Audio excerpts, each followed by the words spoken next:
अक्कलकोट तालुक्यातील प्रसिद्ध असलेले श्री वटवृक्ष स्वामी समर्थ देवस्थान मंदिरात गुरुवारी सकाळी 11 वाजता स्वामी समर्थ मंदिरमध्ये स्वामी समर्थांच्या दर्शनासाठी भक्तांची गर्दी दिसून आली।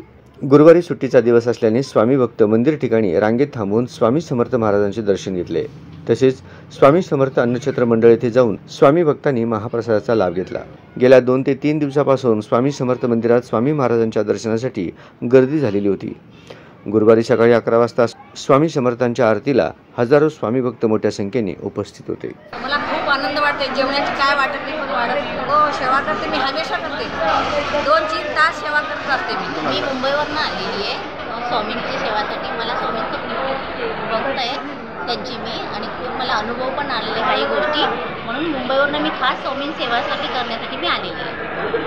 श्री स्वामी समर्थ। मी नीता पुढे मी सोलापूरहूनच आली आहे। महाराजांची नित्य सेवा करते। आमचं रात्रसेवा पण असतं आणि महाराजांनी आमच्याकडून करून घेतात, हे आमची पुण्याई आहे। श्री स्वामी समर्थ। मला स्वामींचा अनुभव भरपूर आलेला आहे आणि स्वामी इतकी सेवा करून घेते की माझं कुठेही खंड पडू नये, असं माझी सेवा सतत चालू राहू नये ही स्वामींचरणी प्रार्थना आहे। मी पुण्यावरून आले।